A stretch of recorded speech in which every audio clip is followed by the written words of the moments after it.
சிறப்பை பற்றி அறிவோம். வாழ்க வளமுடன் அம்மா, வாருங்கள். வாழ்க வளமுடன்மா. வாழ்க வளமுடன். வாழ்க வையகம், வாழ்க வையகம், வாழ்க வளமுடன். குரு வாழ்க, குருவே துணை.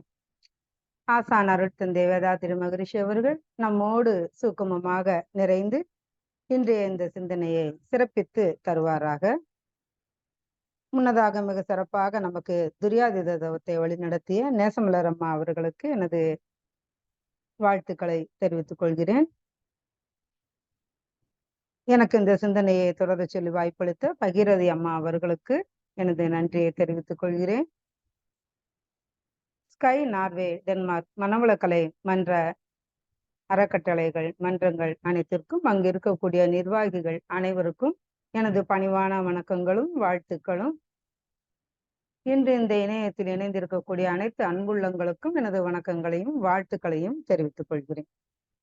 இன்றைக்கு எனக்கு பூஜ்யத்தின் சிறப்பு அப்படிங்கிற தலைப்பு கொடுத்திருக்காங்க. நல்லதொரு தலைப்புக்கு நன்றி பாராட்டிக் கொள்கிறேன். பொதுவா வள்ளலார் சொல்லுவாரு, ஆதியும் நடுவும் அந்தமும் இல்லா அருட்பெரும் ஜோதி அப்படின்னு.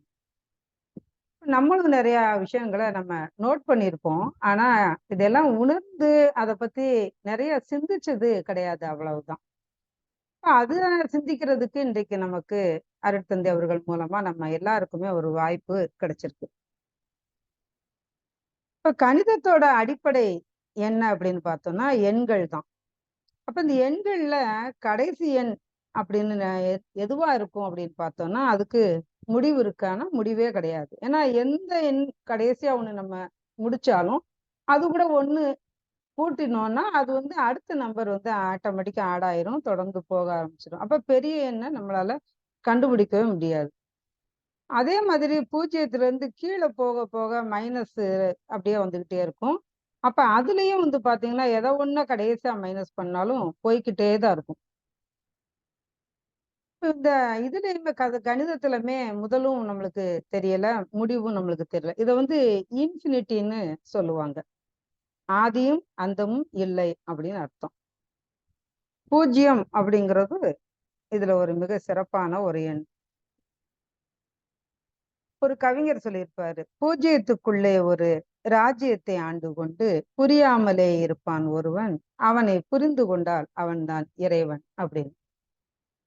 கவிஞர் கண்ணதாசனுடைய அருமையான ஒரு கவி இங்கு. அப்ப இந்த பூஜ்யம்னு அவரே சொல்லியிருக்கிறாரு. அப்ப அந்த பூஜ்யத்தினுடைய சிறப்பு நிறைய இருக்கும் இல்லையா? அது என்னவா இருக்கும் அப்படின்னு பார்த்தோம்னா, ஒரு சாதாரண எண்ணா இருந்தாலும் கூட அதை மதிப்பு மிக்கதா மாற்றணும் அப்படின்னா பூஜ்யத்தாலதான் முடியும். இப்போ உதாரணமா 1 அப்படிங்கிறது மிக சிறிய ஒரு எண்ணு தான். அதுல நம்ம ஒரு ஜீரோ ஆட் பண்ணோம்னா அது 10 ஆகுது. அப்ப எத்தனை பூஜ்ஜியம் நம்ம ஆட் பண்றோமோ அதுக்கேற்ற மாதிரி அதோடைய மதிப்பு கூடிக்கொண்டே இருக்கும். ஆனா தனியா பார்த்தோம்னா மதிப்பு இல்லாதது போல நாம நினைப்போம். இப்ப நம்ம பரீட்சை எழுதுறாங்கன்னு வச்சுக்கோங்களேன், பிள்ளைங்க பரீட்சை எழுதுறாங்க, மார்க் எதுவுமே அவன் ஒழுங்காவே எழுதல. அப்ப சரியா எழுதலைன்னா என்ன ஆகும்? எல்லாமே தப்பா எழுதிருந்தான்னா முட்டை போட்டு விட்டுருவாரு ஆசிரியர். இப்போ எதுவுமே நீ சரியா எழுதல, ஒண்ணு கூட இல்ல எடை, உனக்கு ஒரு மார்க் கூட கொடுக்க முடியாதுடா அப்படிங்கிற மாதிரி மீனிங் அது. இப்ப நம்ம என்ன சொல்லுவோம், முட்டை வாங்கிட்டான்டா முட்டை வாங்கிட்டான்டா அப்படின்னு சொல்லிட்டு ஸ்கூல்ல கேலி பண்ணுவோம். அப்படி நம்ம அந்த ஜீரோ அப்படிங்கிறத சட்டுன்னு பார்த்தோம்னா அதுக்கு நம்ம எந்த மதிப்பும் இல்லை அப்படின்னு தான் நினைக்க தோணும்.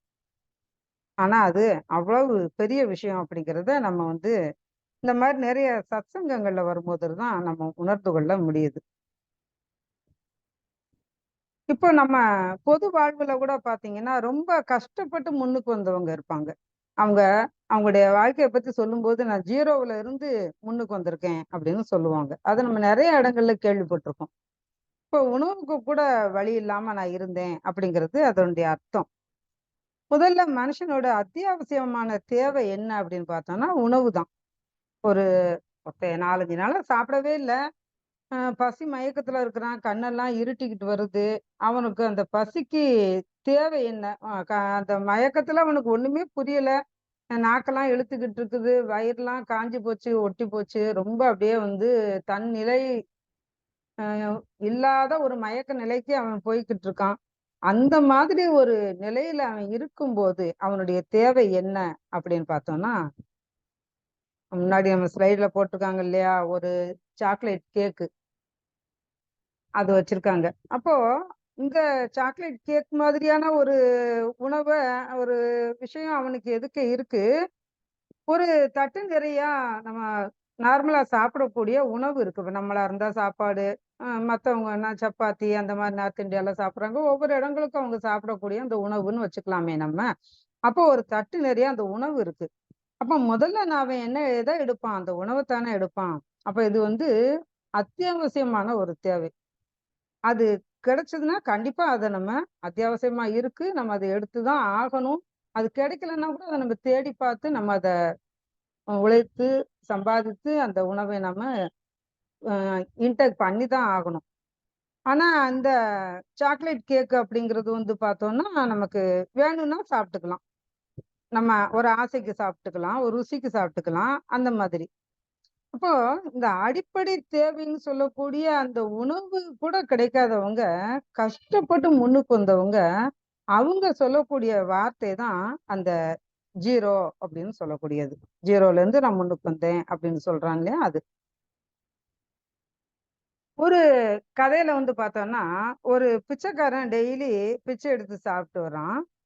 அப்போ நான் கடைசி வரைக்கும் இப்படித்தான் இருக்கணுமான்னு ஒரு மகான்ட்ட போய் கேட்கும்போது, "அது உன் தலையில உனக்கு அப்படி விதி இருக்கு" அப்படின்னு சொல்லி, "உன் தலையில அதான் எழுதியிருக்கு" அப்படின்னு சொல்றாரு.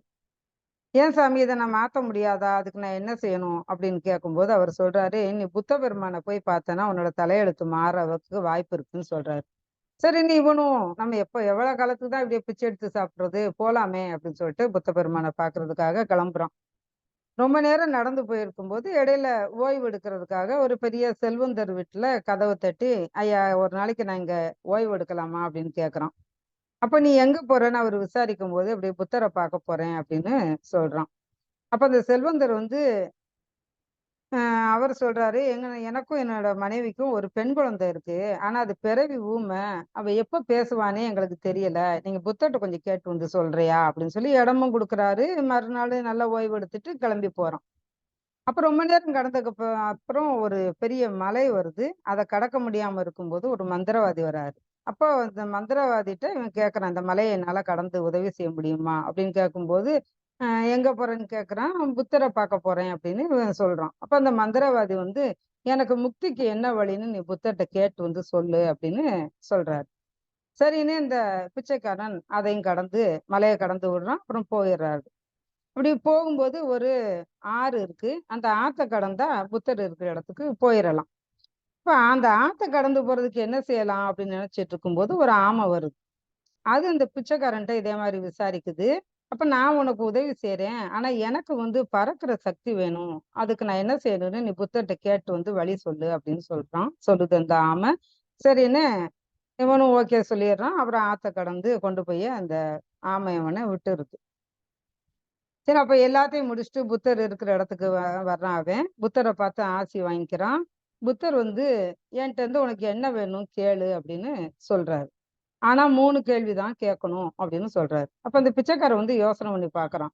நம்ம 3 பேர பார்த்துட்டு வந்திருக்கோம். அவங்க 3 பேரும் ஆளுக்கு ஒரு கேள்வி சொல்லியிருக்காங்க. ஆனா நானே வந்து ஒரு கேள்விய எதிர்பார்த்து தான் வந்திருக்கேன். அப்ப 4 கேள்வி இருக்குதே என்ன பண்ணலாம் அப்படின்னு யோசிக்கும்போது, சரி மத்தவங்களுக்கே கேட்டுறலாம் அப்படின்னு அந்த 3 பேர் பிரச்சனையாவது தீரட்டும் அப்படின்னு அவங்களுக்காக கேட்டுட்டு வந்துடுறான். அப்ப வரும்போது முதல்ல ஆமை வந்து என்னோட கேள்விக்கு புத்தர் என்ன சொன்னாருன்னு கேட்குது. அதுக்கு பிச்சைக்காரன் வந்து, "உன்னோட ஓட்ட நீ கழட்டி எரிஞ்சிட்டன்னா உனக்கு பறக்கும் சக்தி வந்துரும். அதுதான் உன்னோட வந்து வெயிட்டா இருந்துட்டு உனக்கு அந்த சக்திய குடுக்க மாட்டேங்குதுன்னு" சொல்றான். அப்ப உடனே அந்த ஆமை வந்து தன்னோட ஓட்ட கழட்டி அந்த பிச்சைக்காரன்ட்ட குடுத்துருது. அப்படியே பறந்து போயிருது. அந்த ஓட்டுல பார்த்தீங்கன்னா, பவளமும், முத்துக்களும், தங்கங்களும் எல்லாமே அந்த ஓட்டுல இருக்கு. அப்ப அத எடுத்துக்கிட்டு அவன் போறான். அப்படி போகும்போது அந்த மந்திரவாதிட்ட, "நீ முக்தி கிடைக்கணும் அப்படின்னா, உன்ட்ட இருக்கிற மந்திர கோல நீ அ வீசி எறிஞ்சிடணும். அது உனக்கு தேவையில்ல. அப்ப நீ உனக்கு முக்தி கிடைக்கும்" அப்படின்னு சொல்லி சொல்றான். சரின்னு அந்த மந்திரவாதி அந்த மந்திரக்கோல அவன்கிட்டயே குடுத்துட்டு முக்தி அடைஞ்சிடுறான். சரின்னு அதையும் எடுத்துக்கிட்டு அந்த செல்வந்தர போய் பார்க்கும்போது, "உன்னோட மகள் வந்து எப்ப அவ மனசுக்கு பிடிச்சமான ஒருத்தன பார்க்குறானோ, பாக்குறாளோ அன்னைக்கு வந்து அவ பேசிடுவா அப்படின்னு சொல்லி சொல்றான். அப்ப அந்த செல்வந்தரோட மகள் அப்பதான் மாடியில இருந்து இறங்கி வருது. அப்ப இவர் தானே அன்னைக்கு இங்க வந்தவரு அப்படின்னு கேக்குது. அப்போ பேசிருது. அது சரின்னு செல்வந்தர் வந்து தன்னோட ஒரே மகளை அவனுக்கு மணம் முடிச்சு வைக்கிறாரு. அதுல இருந்து அவன் பெரிய செல்வந்தரா இருக்கிறான். அந்த மந்திரக்கோள் மூலமா அவனுக்கு எல்லாமே கிடைக்குது. அந்த முத்துக்களும் பவளங்களும் அந்த ஆமையோட ஓட்டுல இருந்து கிடைச்சதுனால அவனுக்கு எல்லாமே கிடைக்குது. அப்ப இதுல இருந்து நம்ம என்ன தெரிஞ்சுக்கிறோம் அப்படின்னு பார்த்தோம்னா, நாம நம்மளுக்காக கடவுள்கிட்ட வேண்டதை விட பிறருடைய நலத்துக்காக வேண்டினா இன்னமும் நம்மளுடைய துன்பம் வந்து குறைஞ்சிரும் அப்படின்னு சொல்றாங்க. ஆனா நம்மளே வாழ்க்கையில கஷ்டப்பட்டுக்கிட்டு இருக்கும்போது நம்ம மத்தவங்களுக்காக வேண்டணும் அப்படிங்கிற எண்ணம்லாம் நம்மளுக்கு தோணாது. நம்ம முதல்ல இருந்து சொன்ன மாதிரி ஆரம்ப நிலையில இருந்து கஷ்டப்பட்டு வரக்கூடிய ஒருத்தன் வந்து தனக்காக, தன்னுடைய முன்னேற்றத்திற்காக, தன்னுடைய குடும்பத்தினுடைய முன்னேற்றத்துக்காகத்தான் உழைக்கணும் அப்படின்னு நினைப்பான். நம்ம கொஞ்சம் மனதை விரிவான நிலையில வச்சுக்கணும் அப்படிங்கிறதுக்காக இந்த கதையை நம்ம இங்க பேசுறோம். சரி, இப்ப 0 அப்படின்னா என்னன்னா சூன்யம் அப்படின்னு கணிதத்துல ஒரு எண்ணா சொல்றாங்க. இப்ப நம்ம பாக்கெட்ல பணம் இல்ல அப்படின்னா நம்மகிட்ட 0 பணம் இருக்கு அப்படின்னு அர்த்தம். அதே மாதிரி இந்திய தத்துவத்துல பூஜ்ஜியத்தின் கருத்து அப்படின்னு பார்த்தோம்னா வெறுமை அப்படின்னு சொல்றாங்க. அதாவது இது இந்திய மெய்யியல்ல பார்த்தோம் அப்படின்னா உருவமற்ற பிரம்மன் அப்படின்னு சொல்றாங்க. அதாவது கடவுள் அப்படின்னு சொல்றாங்க. ஒன்றுமில்லை அல்லது வெற்றிடம் அல்லது பூஜ்ஜியம் இது எல்லாமே வந்து பாத்தீங்கன்னா கடவுளுடைய நிலையை குறிப்பிடுறதுக்காக ஆன்மீகத்திலையும் நமக்கு சொல்லப்படுது. இந்த கடவுள் வந்து இந்த பிரபஞ்சத்தை பூஜ்ஜியம் அல்லது ஒண்ணுமில்லை அப்படிங்கிற இடத்துல இருந்துதான் படைச்சாரு. அதாவது கடவுள் வந்து அவருடைய நிர்குணத்துல வெளிப்படுத்த முடியாத அம்சம் சூன்யம் அல்லது பூஜ்யம் அப்படின்னு சொல்றாங்க. இப்ப வேதங்களின்படி பார்த்தோம்னா இந்த பிரபஞ்சம் எப்ப உருவாகுதோ அது உருவாகிறதுக்கு முன்னாடி சூன்யம்னு ஒண்ணு இருந்தது. அந்த ஒன்றுமில்லாத அந்த ஒன்று அந்த கடவுள் அது வெளிப்படுத்தக்கூடிய அம்சத்துல இருந்துதான் எல்லாமே வந்தது அப்படின்னு அங்க சொல்றாங்க. இப்போ இந்த எல்லையற்ற இருப்பு அல்லது படைப்பு இது எல்லாமே அந்த சூன்யம்ங்கிற பூஜ்ஜியத்துல இருந்துதான் வந்ததுனால அந்த பூஜ்ஜியம் அப்படிங்கிறது மிகப்பெரிய சக்தி வாய்ந்ததா நமக்கு சொல்லப்படுது. இந்த அளவுக்கு வந்து பார்த்தோம்னா இந்த பூஜ்ஜியம் அப்படிங்கிறது நம்ம இறைநிலையோட ஆரம்ப நிலையே அதுதான் சொல்றாங்க. சாமிஜி நமக்கு தவத்துல கொடுக்கும்போது கூட வெட்ட வெளி சுத்த வெளி சூன்யம் அப்படின்னு தானே நம்ம படிச்சுட்டு வர்றோம். அப்ப அப்படி பார்க்கும்போது அது நமக்கு மிக ஒரு உயர்ந்த நிலையத்தான் நம்மளுக்கு சாமானிய மக்களுக்கு அது எப்படி தெரிந்தாலும் ஒரு ஞான மார்க்கத்துல ஒரு பக்தி மார்க்கத்துல இருக்கக்கூடிய அத்தனை பேருக்குமே அது ஒரு மிக சிறந்த ஒரு இடம்தான். நம்மளை உருவாக்குறது எல்லாமே அந்த இறைநிலையில இருந்து தான் வந்திருக்கு. நாங்கள் களிமண் நீரே எம்மை உருவாக்குகிறீர் அப்படின்னு சொல்லுது பைபிள். இந்த இறைநிலையை பத்தி பல இடங்கள்ல பல மகான்கள் பலவிதமா சொல்லியிருக்காங்க. நம்ம தெய்வப்புலவர் திருவள்ளுவர் கூட அகர முதல எழுத்தெல்லாம் ஆதி பகவன் முதற்றே உலகு அப்படின்னு சொல்லியிருக்கிறாரு. எழுத்துக்கள் எல்லாமே அகரத்தை அடிப்படையாக கொண்டிருக்கு. அது போல உலகம் வந்து கடவுளை அடிப்படையாக கொண்டிருக்கு அப்படின்னு சொல்றாரு. அப்ப அந்த எழுத்துக்கள் எண்கள் எல்லாத்துக்குமே நம்ம வந்து இறைநிலையத்தான் முதல்ல உதாரணமா நம்ம அதுல இருந்து வந்ததா தான் நம்ம எடுத்துக்கிறோம். இப்போ சாமிஜி சொல்றாங்க நம்ம வாழக்கூடிய இந்த பிரபஞ்சத்திற்கு அப்பால என்ன இருக்கு அப்படின்னு பார்த்தோம்னா சுத்த வெளிதான் இருக்கு. அப்போ அந்த ஒன்றுமே இல்லாத ஒன்றுல இருந்துதான் எல்லாமே தோன்றி இருக்கு அப்படின்னா அது எவ்வளவு பெரிய அதிசயம் அப்படின்னு நாம பார்க்கணும். அதுக்குள்ளேதான் எல்லாமே அடங்கி இருக்குது. அப்ப இந்த எதுல இருந்து தோன்றுச்சோ அதுதான் எல்லாமே, அதுக்குள்ளதான் எல்லாமே அடக்கமாகி இருக்கு. வற்றாயிருப்பு பேராற்றல் பேரறிவு காலம் அப்படிங்கிற 4 வளத்தையுமே அது தன்னகத்தே கொண்டிருக்கு அப்படின்னு சாமிஜி நம்முடைய குருபிரான் சொல்றாங்க. ஆதிக்கு ஆதியாய் அனாதிக்கு அனாதியாய் அதுதான் இருக்கு அப்படின்னு சொல்றாங்க. அதே போல அங்கிங்கனாதபடி ஆனந்த பூர்த்தியாகி உள்ளது எது? அதுவும் இந்த இறைநிலையோட செயல்தான். எல்லாவற்றுக்கும் மேலாக செயலிலே விளைவாக செயலும் அந்த செயலின் விளைவும் அதுவும் இறைநிலைதான் அப்படின்னு சாமிஜி நம்மளுக்கு நிறைய இடங்கள்ல நமக்கு இறைநிலை தன்மாற்றத்திலையும் உயிர் நிலையினுடைய மாற்றங்களை பத்தியும் சொல்லும்போது நமக்கு நிறைய சொல்லியிருக்காங்க. இப்ப நாம இருக்கிறோம், நிறைய நம்மளோட உயிரினங்கள் இருக்கு, பாக்டீரியா, வைரஸ் எல்லாமே கண்ணுக்கு தெரியாத நுண்ணுயிர்கள் எல்லாமே இருக்கு. அப்ப அது எல்லாத்துலயும் இருக்கக்கூடியது அந்த உயிர் தான். இப்ப இந்த ஜட பொருட்கள்ல இருக்கு அப்படின்னா, ஜட பொருட்கள்ல இருக்கக்கூடிய விந்துகள்களும் எங்க இருந்து வந்தது? அதுவும் வந்து பாத்தீங்கன்னா அந்த இறைநிலையில இருந்து தான் வந்திருக்கு. இப்போ இந்த பாக்டீரியா, இந்த வைரஸ் எல்லாம் சொல்லக்கூடிய விஷயங்கள் வந்து நம்ம இல்லைன்னு நினைக்கிறோம். ஆனா அது எவ்வளவு நுண்ணியதா இருக்கு அப்படின்னா, ஒரு ஊசி நுனி மேல பல்லாயிரக்கணக்கான பாக்டீரியாக்கள் இருக்கும் அப்படின்னு சொல்லி நம்ம சொல்லி கேள்விப்பட்டிருக்கோம். அப்ப கண்ணுக்கு தெரியாம இருக்கிறதுனால அது இல்லையா அப்படின்னு பார்த்தோம்னா, மைக்ரோஸ்கோப் மாதிரி கருவிகளை வச்சு விஞ்ஞானிகள் நமக்கு அதை அளந்து காமிக்கிறாங்க. நம்மளுமே வந்து நம்ம உடலுக்காக நிறைய டெஸ்ட் எடுக்கும் பொழுது நம்மளுக்குள்ள இருக்கக்கூடிய நுண்ணுயிர்களை பத்தி அங்க சொல்றாங்க. நிறைய இன்ஃபெக்ஷன் ஆயிருக்குன்னு சொல்றோம் இல்லையா? அந்த இன்ஃபெக்ஷன்ங்கிறது என்ன? நிறைய கிருமிகள் நமக்குள்ள தாக்கத்தை ஏற்படுத்தியிருக்கு அப்படின்னு தான் அர்த்தம். அப்ப அவை அனைத்துலயும் அந்த உயிர் இருக்கு. அப்ப அந்த உயிர் எவ்வளவு நுண்ணியதா இருக்கும்? அப்படிங்கிறதையும் நம்ம ஆச்சரியமா யோசனை பண்ணி கொஞ்சம் உள்ள போய் போய் பார்த்தோம்னா நமக்கு நிறைய ஆச்சரியங்கள் இந்த இறைநிலையோட தன்மையில நம்ம உணர முடியும். இதுதான் பகவத்கீதையில கிருஷ்ண பரமாத்மா சொல்றாரு, எல்லா பொருட்களிலும் எல்லா உயிர்களிலும் என்னை காண்பவன் எவனோ, எனக்குள் இருக்கும் எல்லா உயிர்களையும் பொருட்களையும் காண்பவன் எவனோ அவனை விட்டு நான் விலகுவதே இல்லை அப்படின்னு சொல்றாரு. இதைத்தான் நம்ம சாமிஜி ரொம்ப எளிமையா நம்மளுக்கு புரியுற மாதிரி சொல்லுவாங்க இல்லையா? பயறு தண்ணி சொல்லுவாங்க. தண்ணியில நம்ம பயரை ஊற வச்சோம் அப்படின்னா அந்த பயர் நல்லா ஒரு 8 மணி நேரத்துல நல்லா ஊறிடுது. அப்ப அந்த பயிறு சின்னதா இருந்த பயிறு இவ்வளவு பெருசா வந்திருக்குன்னா அது உள்ள என்ன இருக்கு? நாம போட்ட தண்ணி தான் அதுக்குள்ள இருக்கு. அப்போ அந்த பயிருக்குள்ள இருக்கிறது தண்ணி. தண்ணிக்குள்ள என்ன இருக்குன்னா அதே பயிறு இந்த தண்ணிக்குள்ள ஊறிக்கிட்டு இருக்கு. இதுதான் வந்து சாமிஜி வந்து அழகா சொல்லுவாங்க. பயருக்குள் நீர், நீருக்குள் பயரு அப்படின்னு சொல்லி சொல்லுவாங்க. அதாவது இப்போ வெளியில நம்ம பார்க்கக்கூடிய எல்லாமே தண்ணி வந்து நம்மளை சுற்றி இருக்கக்கூடிய இந்த வெளி அப்படின்னு வச்சுக்கிடுவோம். பிரபஞ்சம், அந்த வெளி, அதுல இருக்கக்கூடிய இந்த சுத்த வெளி அப்படின்னு வச்சுக்கிட்டோம்னா, அதுக்குள்ள இருக்கக்கூடிய அந்த பயறு தான் நாமலாம். அப்ப நாம என்ன செய்றோம்? அதோட கலந்துதான் இருக்கோம். நாம வேற, அதை வேற பிரிச்சு பார்க்க முடியுமா அப்படின்னா, இந்த சுத்த வெளியோட கலந்து இருக்கிறதுனால நம்மையும் அதையும் பிரிச்சு பார்க்கவே முடியாது. எல்லாம் ஒண்ணுதான் அப்படின்னு சொல்றாங்க. இதைத்தான் முல்லா கதையில கூட சொல்லுவாங்க. முல்லா வந்து ஒரு தடவை வெளியில வந்து நம்ம எல்லாருக்குமே தெரிஞ்சிருக்கும். வெளியில வந்து ஏதோ தேடிக்கிட்டே இருந்தாராம் அந்த இடத்துல. அப்போ ஒரு போறவங்க எல்லாம் பார்த்துட்டு என்ன எதையோ தேடிட்டே இருக்காருன்னு சொல்லிட்டு, "எதப்பா தேடுற?" அப்படின்னு ஒருத்தர் வந்து கேட்கிறாரு. "என்னோட சாவி தொலைஞ்சிருச்சு. அதை நான் தேடுறேன்" அப்படின்னு சொல்லி முல்லா சொல்றாரு.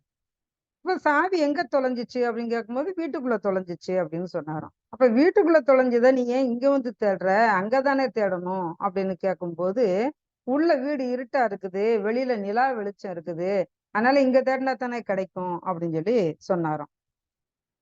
அதுபோல தொலைத்தது ஓரிடம், தேடுவது வேறிடமாத்தான் நாம இருக்கோம். நமக்குள்ள புதையல் இருக்கு. உள்ள நம்ம அத தேடணும். ஆனா, நம்ம உள்ள தேடாம வெளியில மத்தவங்ககிட்ட என்ன கிடைக்கும்? மத்தவங்க என்ன இத பத்தி சொல்லுவாங்க? யார்ட்ட போனா என்ன இத பத்தி நம்மளுக்கு விளக்கம் கிடைக்கும்? அப்படின்னு நம்ம அலைஞ்சுகிட்டு இருக்க விட, சாமிஜி நமக்கு ஒரு அழகான ஒரு வழி காமிச்சு குடுத்துட்டாங்க. நமக்குள்ள நம்ம போறதுக்கு சொல்லி குடுத்துட்டாங்க. அப்படி ஆழ்ந்து ஆழ்ந்து போகும்போது தான் நம்ம அத உணர முடியும். உள்ள நமக்குள்ள அப்படி தேடுவதற்கு பல வழிகள் இருக்கு. அதுல ஒரு வழி நமக்கு முக்கியமா மனவளக்கலையில தான் கிடைச்சிருக்கு. ஒரு கவியில சொல்லுவாங்க, "தினையாம் அளவு எள்ளளவு ஆகினும் முன்பு செய்த தவம் தனையாள என்றும் பரலோகம் சித்திக்கும் சத்தியமேன்னு" பட்டினத்தார் சொல்லுவாரு. அப்ப ஒரு திணை அளவு ஒரு எள்ளளவு நம்ம தவம் செய்தாலும் போதுமா, அதுவும் முன்னாடி செஞ்சிருந்தா கூட போதுமா, நமக்கு வந்து பரலோகம் சித்திக்கும் அப்படின்னு சொல்லி சொல்லியிருக்காங்க. அதுபோல பார்த்தோம்னா, நம்ம நல்வழிப்படுத்துறதுக்காகத்தான் நெறைய விஷயங்கள் நம்ம முன்னோர்கள் சொல்லிட்டே வந்திருக்காங்க. இது பக்தி மார்க்கம் மூலமா நம்ம வந்து எடுத்துக்க முடியுது. அதே மாதிரி பல கதைகளை கேள்விப்பட்டு தான் நம்ம அந்த பக்தி மார்க்கத்த வந்து நம்ம எடுத்துக்கிட்டு வந்திருக்கோம். அப்போ அந்த வழியில நம்ம வந்ததுனால, நம்முடைய முன்னோர்களும் நெறைய பேர் வந்து பார்த்தீங்கன்னா, ஆழ்வார்கள், நாயன்மார்கள் இவங்க கதைகள்லாம் நம்ம நெறைய கேள்விப்பட்டிருக்கோம். அதை எல்லாமே அவங்க நம்மளை நல்வழிப்படுத்துறதுக்கு தான் சொல்லியிருக்காங்க. அவங்களுமே வந்து நம்மள மாதிரி வாழ்ந்து அனுபவிச்சு கஷ்டப்பட்டு இந்த துன்பம்லாம் நமக்கு எதுக்குடா, எல்லாத்தையும் விட்டுட்டு நம்ம இறைநிலையை அடையணும் அப்படிங்கிற ஒரு நிலைக்கு வந்ததுக்கு அப்புறம் அதை நம்மளுக்கு உணர்த்தி தான் அவங்க நம்மளை இப்படி கொண்டு வந்திருக்காங்க. இப்போ நம்ம தெய்வம் பலப்பல சொல்லி பகை தீயை வளர்ப்போர் மூடர் உய்வதனைத்திலும் ஒன்றாய் எங்கும் ஓர் பொருளானது தெய்வம் அப்படின்னு பாரதியார் ரொம்ப அழகா இந்த விஷயத்த நமக்கு சொல்லியிருக்காங்க. அப்போ அது ஒரு தெய்வமா இருக்குமா, இது ஒரு தெய்வமா இருக்குமா அப்படின்னு சொல்லிட்டு பல வகையில நம்ம தெய்வத்தை தேடுறோம். ஒரு சாதாரண பாடல் நம்மளுக்கு புரியக்கூடிய வகையில நம்ம நிறைய பாடல்கள் கேட்டு வந்திருப்போம். அதுல கூட நமக்கு வந்து சொல்லுவாங்க, கற்பனை என்றாலும் கற்சிலை என்றாலும் கந்தனே உனை மறவேன் அப்படின்னு டி.எம். சௌந்தரராஜன் ஐயா பாடியிருப்பாங்க. அப்போ நம்ம நிறைய பேர் சொல்றாங்க, இறைவன்னா அது கற்பனை தான், அது வேற ஒண்ணுமே இல்லை அப்படின்னு சொல்லி சொல்றாங்க. சில பேரு அது ஒரு கற்சிலை தான், அதை போய் ஏன் கும்பிடணும் அப்படின்னு சொல்லி சொல்றாங்க. ஆனா இப்படி பலவிதமான கருத்துக்கள் நமக்கு வந்தாலும் கூட எல்லாமே தெய்வம் தான் அப்படிங்கிற ஒரு உண்மையை நாம உணரணும். அதை எப்படி நாம உணர்றோம் அப்படின்னு பார்த்தோம்னா, திருமூலர் இதே கருத்தை தான் சொல்லியிருக்கிறாரு. மரத்தை மறைத்தது மாமத யானை, மரத்தில் மறைந்தது மாமத யானை அப்படின்னு சொல்றாரு. அதாவது ஒரு யானை சிலை இருக்கு, ஒரு சிற்பம் வந்து மரத்தாலான ஒரு சிற்பம் இருக்கு, யானை சிற்பம். அப்ப அதை நம்ம பார்க்கும்போது இது யானை அப்படின்னு நினைச்சு பார்த்தோம்னா அது நமக்கு யானையா தெரியுமா, இது வந்து மரத்தால செஞ்சிருக்கு, இது தேக்கு மரமா இருக்குமா இல்ல வேற மரமா இருக்குமா அப்படின்னு அந்த ஒரு கோணத்துல நின்னு நம்ம பார்த்தோம்னா அது நமக்கு வெறும் மரமா தான் தெரியும். இப்போ அதத்தான் சொல்லுவாரு. அது மரம்னு நினைச்சோம்னா அது மரம் அங்க இருக்கு, யானை இல்லை. யானைன்னு நினைச்சோம்னா அங்க மரம் இல்லை அப்படின்னு சொல்லுவாங்க. இதைத்தான் நம்ம வந்து கல்லை கண்டா நாயை காணும், நாயை கண்டா கல்லா காணும்னு சொல்லிட்டு ஒரு நம்ம சொல் வழக்குல வந்திருக்கக்கூடிய ஒரு விஷயம். பாரதி அழகா அதை சொல்லுவாரு. வெட்ட வெளியாய் அறிவாய் வேறு பல சக்திகளை கொட்டும் முகிலாய் அணுக்கள் கூட்டி பிரிப்பதுவாய் அப்படின்னு சொல்லியிருக்கிறாரு. இதை நம்ம சாமிஜி நம்மளுக்கு எவ்வளவு எளிமையா நமக்கு வந்து இத்தனை அணுக்கள் எப்படி உருவாச்சு, ஆரம்பத்துல இறைநிலையில இருந்து அதனுடைய தன்னிருக்க சூழ்ந்தெழுத்தும் ஆற்றலால அது நொறுங்கி இறைத்துகளா உருமாறினதுக்கு அப்புறம் எத்தனை மாற்றங்களை அதை அடைஞ்சு வந்திருக்கு அப்படின்னு சொல்லும் போது ஜட பொருட்கள்லயும் அந்த அணுக்களோட கூட்டு இருக்கு அப்படிங்கறத நாம உட்கார்ந்து இருக்கக்கூடிய சேரை வச்சோ, நாம எழுதக்கூடிய பேனாவை வச்சோ, ஏன் நம்ம இப்ப கையில வச்சிருக்கக்கூடிய இந்த மொபைல் போனை வச்சோ பார்த்தா கூட அனைத்துமே அணுக்களுடைய கூட்டு அப்படிங்கிறத நாம உணர்ந்து கொள்றோம். அப்ப அந்த ஒரு உயர்ந்த எண்ணத்தை நமக்கு வரும்போது மட்டும்தான் நம்ம சிறப்பா வந்து இந்த இறைநிலையோட தன்மையை புரிஞ்சு கொள்ளக்கூடிய தன்மை நமக்கு வரும். அந்த இறைநிலையை புரிஞ்சு கொள்றது தன்மை நமக்கு வரும்போதுதான் நம்ம எல்லாத்தையுமே ஒரே மாதிரி பார்க்கக்கூடிய எண்ணமும் வரும். ஒரு கவியில சொல்லுவாங்க, நோக்கரிய நோக்கே நுணுக்கரிய நுண்ணுணர்வே போக்கும் வரவும் புணர்வுமிலா புண்ணியனே அப்படின்னு சொல்லுவாங்க. அதாவது நோக்கரிய நோக்கே நுணுக்கரிய நுண்ணுணர்வுன்னா எல்லாமே நீதான் அப்படின்னு அனைத்தையுமே அந்த இறைநிலையே நம்ம காட்சிப்படுத்தி இதுதான் எல்லாமே அப்படின்னு நாம நினைச்சுக்கணும் அப்படின்னு அதுல சொல்றாங்க. அப்படி எந்த வகையில பார்த்தாலும் அந்த இறைநிலையில இருந்துதான் அத்தனையும் தோற்றமாகி வந்திருக்கு. இதை வந்து நம்ம எப்போ உணர்றோம் அப்படின்னு பார்த்தோம்னா, மனுஷன் வாழத் தொடங்குன நாள்ல இருந்து எல்லா உயிர்களைப் போலயும் அவன் மலை குகைகள்லயோ மரத்தடிகள்லயோ ஆற்றங்கரைகள்லயோ தான் ஆரம்பத்துல வாழ்ந்துகிட்டு இருந்தான். அப்ப எப்போ அவனுக்கு அந்த சிந்தனை ஆற்றல் தொடங்குச்சோ அன்னையில இருந்துதான் அவன் ஏன் எப்படி அப்படிங்கிற வினாவை எழுப்பி ஆராய ஆரம்பிச்சான். அப்ப அந்த ஆறாவது அறிவு அப்பதான் செயல்பட துவங்குச்சு.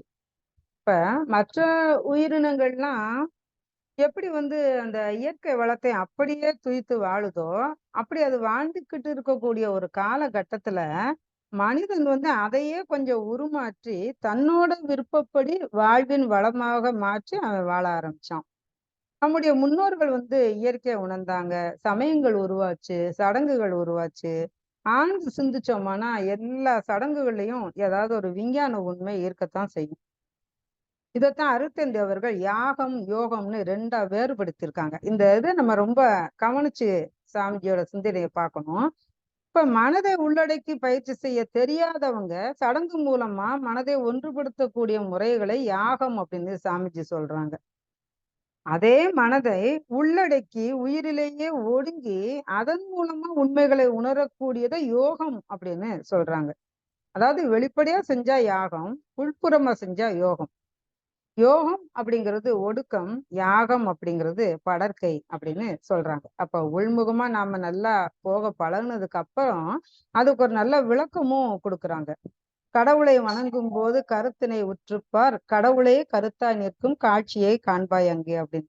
இதுக்கெல்லாம் நிறைய விளக்கம் சாமிஜி சொல்லியிருக்காங்க. ஆனா அதை நம்ம பேசக்கூடிய அளவுக்கு இங்க நமக்கு நேரம் ஒரு குறுகலாக இருக்கக்கூடிய காரணத்தால நாம் அந்த எல்லாவற்றிற்கும் மேலான அந்த இறைநிலையை, அன்பெனும் பிடியில் அகப்படும் மலையை அப்படின்னு வள்ளலார் சொல்லியிருப்பது போல, அந்த இறைநிலையை நாம உணர்ந்து கொள்ளும் போது அத்தனையிலையும் நாம மனதை செலுத்தி அத்தனை உயிர்களிடையும் நம்மை போலயே நினைச்சு அன்பாக வாழக்கூடிய ஒரு தன்மை நமக்கு வரும். அந்த தன்மை தான் நமக்கு மிக சிறப்பான ஒரு நிலைமைக்கு நம்மை கொண்டு செல்லும் என்று சொல்லிக்கொண்டு, பூஜ்ஜியத்திலிருந்து ராஜ்யத்தை ஆள்வதற்கு ஆரம்பத்திலிருந்து இறைநிலையை நாம் உணரணும்னு சொல்லி இந்த அருமையான வாய்ப்பை நன்றி பாராட்டி இத்துடன் இந்த சிந்தனையை நிறைவு செய்து கொள்கிறேன்.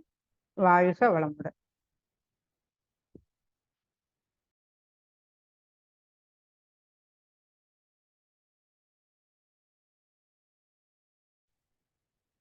வாழ்க வளமுடன்மா.